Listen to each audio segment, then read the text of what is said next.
गोरखपुर हमले के बाद यूपी एटीएस की टीम ने तेज की जांच। एटीएस की टीम पहुंची मुंबई, आईटी पवई जाके करेगी जांच। गोरखपुर हमले पर बड़ा खुलासा। एटीएस के रडार पर पहले से था मुर्तजा। एक दिन पहले वकील बनकर उसके घर पहुंची थी टीम। सूत्रों के मुताबिक भनक लगने के बाद नेपाल फरार हो गया था मुर्तजा। सिद्धार्थनगर के अलीगढ़वा से खरीदा था हथियार, लैपटॉप से मिले आईएस और सीरिया के वीडियो। यूपी के ADG law and order Prashant Kumar ने कहा, घटना बड़ी साजिश का हिस्सा। आरोपी से सनसनीखेज दस्तावेज मिले। अपर मुख्य सचिव अवनीश अवस्थी ने भी आतंकी साजिश का शक जताया। बोले, मामले की बारीकी से कर रहे हैं जांच। गोरखपुर मंदिर के बाहर हुए हमले में घायल जवानों से मिले सीएम योगी। बाद में गोरखनाथ मंदिर पहुंचकर घटनास्थल का दौरा भी किया। योगी ने कहा, घायल जवानों के इलाज की जिम्मेदारी उठाएगी सरकार। यूपी सरकार ने किया 5-5 लाख रुपए की मदद का ऐलान। अहमद मुर्तजा के पिता ने अपने बेटे को बताया मानसिक तौर पर बीमार। कहा, अब कब क्या कर बैठे कोई खबर नहीं। सीएम योगी ने गोरखपुर में लगाया जनता दरबार, सुनी लोगों की समस्याएं। पाकिस्तान में नेशनल असेंबली भंग किए जाने के मामले में विपक्ष की याचिका पर आज सुप्रीम कोर्ट में फिर सुनवाई। आज इमरान की पार्टी का सुना जाएगा पक्ष। पाकिस्तान सुप्रीम कोर्ट ने कल सुनवाई के बाद संसद भंग करने पर फैसला देने से किया था इनकार। कहा, संविधान से जुड़ा है मामला। पाकिस्तान सुप्रीम कोर्ट ने कहा, संसद के पास नेशनल असेंबली भंग करने का अधिकार। डिप्टी स्पीकर के संसद भंग करने के अधिकार पर उठाया सवाल। सुनवाई के पाकिस्तान के चीफ जस्टिस ने कहा, भले ही स्पीकर आर्टिकल 5 के तहत दे फैसला, अविश्वास प्रस्ताव नहीं किया जा सकता खारिज। इमरान खान ने अपनी पार्टी की आज बैठक बुलाई। अगले चुनाव के लिए टिकट बंटवारे पर होगी बातचीत। इस्लामाबाद में इमरान खान की पार्टी तहरीके इंसाफ के समर्थकों ने निकाली रैली। मोबाइल लाइट फ्लैश कर इमरान को समर्थन का किया इजहार। ताज़ा घटनाक्रम के बीच पाकिस्तान के एनएसए मोईद यूसुफ ने इस्तीफा दिया। नहीं बताई फैसले की वजह। इमरान की तारीफ की। इमरान खान ने पाकिस्तान के कार्यवाहक पीएम के लिए पूर्व जस्टिस गुलजार अहमद का नाम सुझाया। राष्ट्रपति को भेजा नाम। केयरटेकर प्रधानमंत्री चुनने की प्रक्रिया में शामिल नहीं हुए विपक्ष के नेता शहबाज शरीफ। सुप्रीम कोर्ट के फैसले का करेंगे इंतजार। श्रीलंका में बढ़ रहा है सरकार के खिलाफ गुस्सा। सैकड़ों लोगों ने राष्ट्रपति गोटाबाया और प्रधानमंत्री महिंदा राजपक्षे के आवास के बाहर प्रदर्शन किया। बदल गई बीजेपी नेताओं की टोपी का रंग। केसरिया रंग की टोपी पहनकर बीजेपी संसदीय दल की बैठक में पहुंचे बीजेपी के सांसद। दिल्ली के अंबेडकर नगर इंटरनेशनल सेंटर में बीजेपी संसदीय दल की बैठक। पीएम मोदी समेत बड़े नेता शामिल। 7 से 20 अप्रैल तक सामाजिक न्याय पखवाड़ा चलाएगी बीजेपी। 15 दिन के दौरान रोज होंगे कार्यक्रम। संसदीय कार्य मंत्री प्रहलाद जोशी ने कहा, अम्बेडकर जयंती पर विशेष कार्यक्रम। एक दिन तालाब स्वच्छता कार्यक्रम चलेगा। दिल्ली में कांग्रेस संसदीय दल की बैठक। सोनिया गांधी ने की अध्यक्षता। राहुल गांधी भी बैठक में मौजूद। कांग्रेस संसदीय दल की बैठक में सोनिया गांधी ने कहा, कांग्रेस के सामने पहले से ज्यादा चुनौतियां। कांग्रेस के जज्बे की होगी कड़ी परीक्षा। सोनिया ने कांग्रेस की एकजुटता पर जोर दिया। इसके लिए जो भी जरूरी होगा मैं कदम उठाने को तैयार। संसद भवन परिसर में आमने सामने आए गृह मंत्री अमित शाह और कांग्रेस नेता पी चिदम्बरम। एक दूसरे का हाथ जोड़कर किया अभिवादन। 2023 में मध्य प्रदेश में विधानसभा चुनाव कमलनाथ के नेतृत्व में लड़ेगी कांग्रेस। बैठक में सभी वरिष्ठ नेताओं ने सहमति जताई। लोकसभा में आज यूक्रेन संकट पर होगी चर्चा। 2 घंटे की बहस के बाद जवाब देंगे विदेश मंत्री। रूल 193 के तहत चर्चा की इजाजत। आज राज्यसभा में पेश होगा एमसीडी संशोधन बिल। बिल पास होते ही दिल्ली में फिर से एक नगर निगम हो जाएगा। बीजेपी ने अपने राज्यसभा सांसदों को जारी किया व्हिप। 8 अप्रैल तक सदन में मौजूद रहने का आदेश। लोकसभा में बोले गृह मंत्री अमित शाह, मैं गुस्सा नहीं करता, मेरी आवाज ही तेज है और ये मैन्युफैक्चरिंग डिफेक्ट है। लोकसभा में criminal procedure bill pass. Amit Shah ने कहा, कश्मीर के सवाल को छोड़कर किसी अन्य सवाल पर नहीं आता गुस्सा। बिहार के सिवान में एमएलसी चुनाव लड़ रहे रईस खान के काफिले पर हमला। हमलावरों ने चलाई ताबड़तोड़ गोलियां।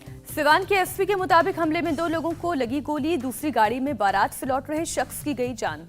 महाराष्ट्र के नासिक में लाउड स्पीकर पर हनुमान चालीसा बजाने का मुद्दा गरमाया। पुलिस ने सभी लाउड स्पीकर और डीजे बंद करने का आदेश दिया। नासिक के पुलिस कमिश्नर ने कहा, किसी को कानून हाथ में लेने नहीं देंगे। कानून तोड़ने वालों के खिलाफ होगी सख्त कार्रवाई। लाउड स्पीकर से अजान के बारे में राज ठाकरे के बयान पर बरसे महाराष्ट्र के मंत्री नितिन राउत। कहा, दिखाता है उनकी मानसिकता। महाराष्ट्र के गृह मंत्री दिलीप वलसे पाटिल ने पुणे के शिरूर में अजान के दौरान रोकी अपनी स्पीच। तस्वीर सोशल मीडिया पर वायरल।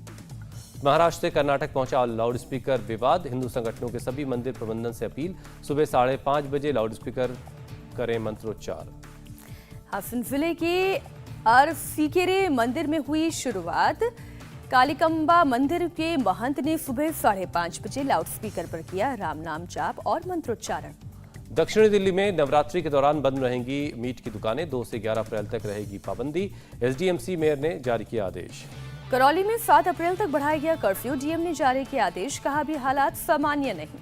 राजस्थान कांग्रेस ने करौली हिंसा की जांच के लिए बनाई 3 सदस्यों की कमेटी। मौके के का जायजा लेने के बाद पार्टी को रिपोर्ट सौंपेगी कमेटी। करौली हिंसा के लिए सीएम अशोक गहलोत ने पीएम को जिम्मेदार ठहराया, कहा मोदी शाह कानून व्यवस्था ठीक करें। अशोक गहलोत बोले, पीएम करे हिंसा की निंदा, किसी भी धर्म के असामाजिक तत्व को सजा मिलनी चाहिए। देश में 716 दिनों के बाद कोरोना के सबसे कम 795 नए केस, 58 लोगों ने बीमारी से गंवाई जान। पुरी के जगन्नाथ मंदिर की 800 साल पुरानी रसोई में तोड़फोड़, ओडिशा के सीएम ने डीजीपी और मुख्य सचिव से जांच करने के लिए कहा। कश्मीर घाटी में गैर मुस्लिमों पर फिर आतंकी हमला, शोपियां में आतंकवादियों ने एक कश्मीरी पंडित कृष्ण भट्ट को मारी गोली, श्रीनगर के मिलिट्री हॉस्पिटल में इलाज जारी।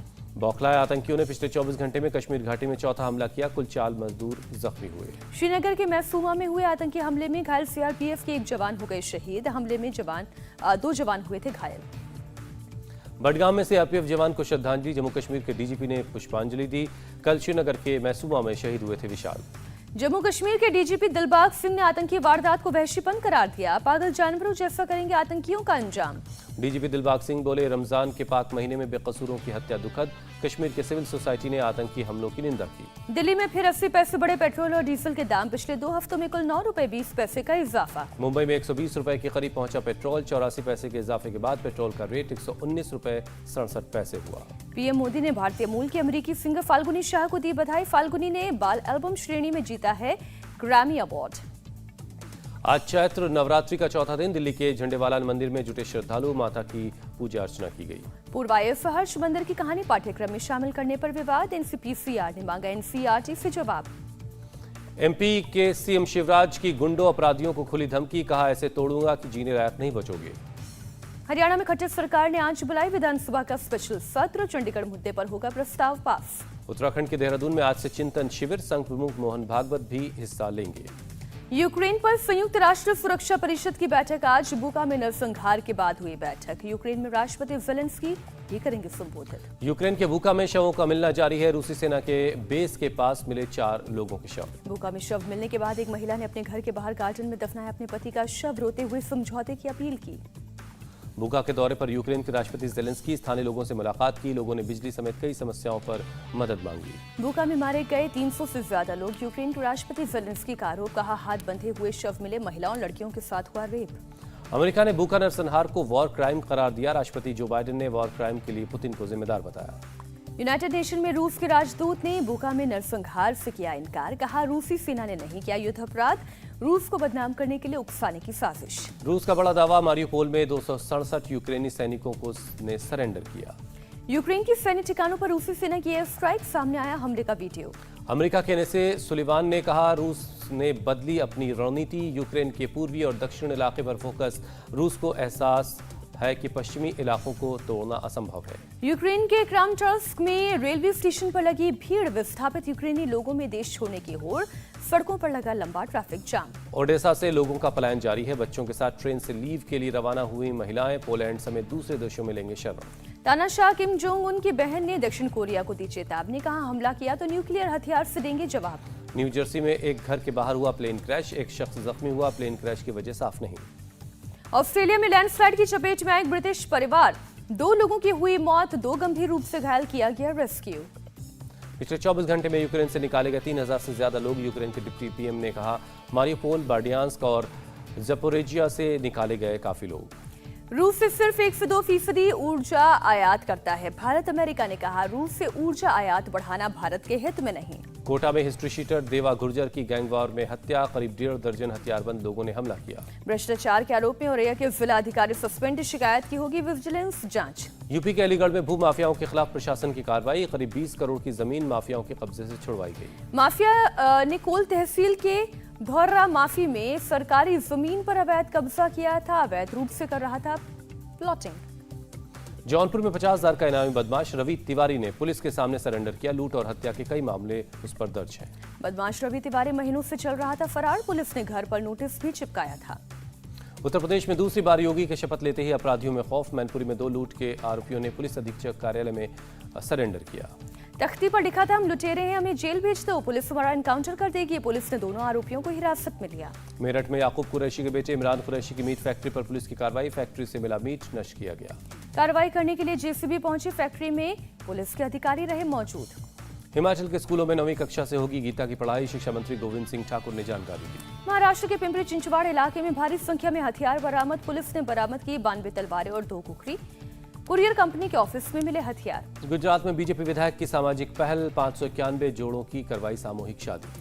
देहरादून की 78 साल की बुजुर्ग महिला ने राहुल गांधी के नाम अपनी सारी संपत्ति की राहुल गांधी और उनके विचारों को देश के लिए जरूरी बताया। राष्ट्रीय समुद्री दिवस है आज, समुद्री जागरूकता वॉकथॉन का आयोजन किया गया। केंद्रीय मंत्री सर्बानंद सोनोवाल ने इसमें हिस्सा लिया। पटना में चैती छठ पूजा उत्सव की शुरुआत, 4 दिन चलेगी पूजा। श्रद्धालुओं ने गांधी घाट पर गंगा में लगाई डुबकी, पूजा की। तमिलनाडु में प्याज के खराब उत्पादन से किसानों को भारी नुकसान, कोयम्बटूर कलेक्ट्रेट के बाहर 1 रुपए किलो में बेची प्याज। तमिलनाडु के शिवगंगा में एक बुजुर्ग ने पालतू कुत्ते के लिए बनवाया मंदिर। 11 सालों से शख्स के साथ रह रहा था कुत्ता, पिछले साल हुई थी मौत। आईपीएल में लखनऊ सुपर जायंट्स ने सनराइजर्स हैदराबाद को हराया, 12 रनों से शिकस्त दी। आईसीसी वनडे रैंकिंग में पाकिस्तान के कप्तान बाबर आजम बने नंबर 1, विराट कोहली दूसरे नंबर पर। इंडिया टीवी हर वक्त हर जगह डाउनलोड करने के लिए सर्च करें India TV news Google play store या ऐप स्टोर पर।